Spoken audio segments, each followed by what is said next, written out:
Week 1 of the 2024 NFL season is upon us, and that means that fantasy football is right around the corner. Almost everyone should have their team drafted by now, so now it's time to turn our attention to the season opener and get off to a hot start. Today, we're going to be taking a look at 5 players to start and 5 players to sit in Week 1 of your fantasy football season. Let's begin with the first start candidate, which is wide receiver Rashee Rice against the Baltimore Ravens. It doesn't look like Rashee Rice is going to be suspended at all this season, which is great news because that was his biggest concern heading into the year. From weeks 12 to 17 last year, he was averaging over 9 targets per game, which translated to 7.3 catches, 86 yards, and half a touchdown per game. He should continue to be heavily involved on Kansas City's offense, especially with Marquise Brown likely to be sitting out for the season opener. He's a heavily involved young wide receiver with very little competition on one of the league's best offenses. You should feel 100% confident starting him in Week 1. The next person that you need to be starting is quarterback Kyler Murray against the Buffalo Bills. Murray has become one of the most underrated players in fantasy football. He was 6th in fantasy points per game among quarterbacks in the final 9 weeks of last season, despite coming off an ACL tear, and he should only get better with a new top-tier wide receiver in Marvin Harrison Jr.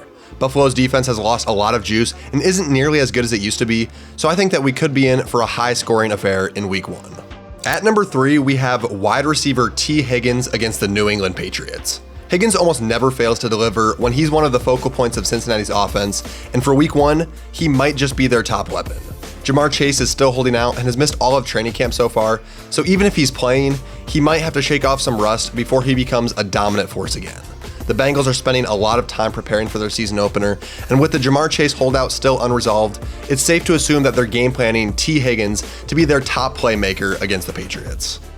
Coming in at number 4, we have running back Kenneth Walker against the Denver Broncos. Walker didn't have a very good ending to last season, but we all know that he's still one of the better young running backs in the NFL. And for Week 1, he has an amazing matchup against the Denver Broncos, who lack much in terms of real talent on the defensive side of the ball.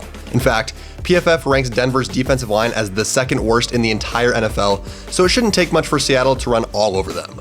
Walker was an RB2 or better in 5 out of his first 6 games last year, and I see no reason why he shouldn't get off to a similar hot start this year.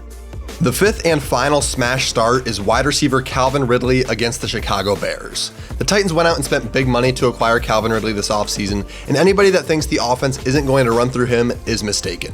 He's been getting a lot of positive reports out of camp, and with DeAndre Hopkins aging and dealing with injuries, the door is wide open for Ridley to run away with the majority of targets on this offense, which will be valuable with Will Levis slinging it down the field every play.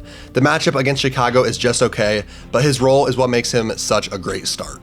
Now we're going to be moving on to the sit candidates, with the first one being running back Rhamondre Stevenson against the Cincinnati Bengals. I really like Rhamondre as a player, but he just simply isn't set up for success. New England's offense is projected to be the worst in football this year, and they have arguably the worst offensive line in the entire NFL as well.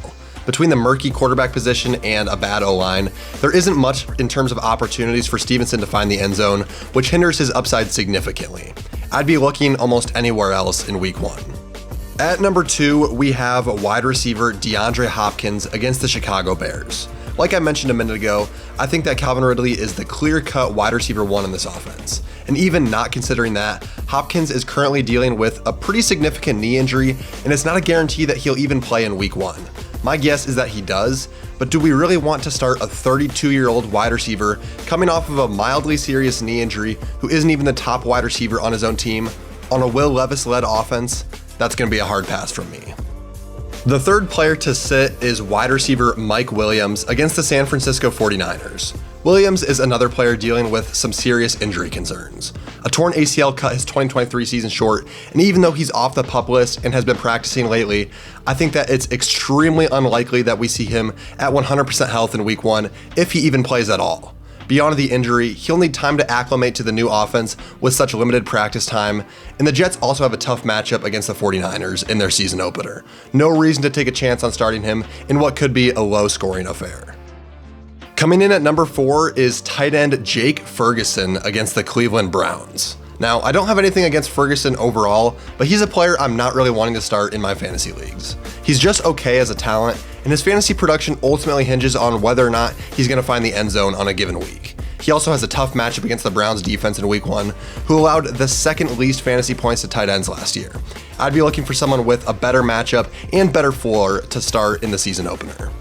And the final player that you should be avoiding for week 1 of your fantasy season is running back Jerome Ford against the Dallas Cowboys. Now, I know there's a lot of people that are excited for Jerome Ford with Nick Chubb set to miss the start of the season, but I'd caution people from starting him in week 1. The Browns face a tough matchup against Dallas's defense, and it seems likely that this could be a low-scoring game overall. Another concern is that D'Onta Foreman is having a great preseason and looks to be the goal line back for Cleveland, so Ford's touchdown upside isn't even that great. He'll be a better starter in weeks 2 through 5 when his schedule gets much easier. And that's going to do it for this video. Be sure to like and subscribe for more content like this, and be sure to turn on notifications so that you never miss a new drop. Thanks for tuning in, and until next time, goodbye.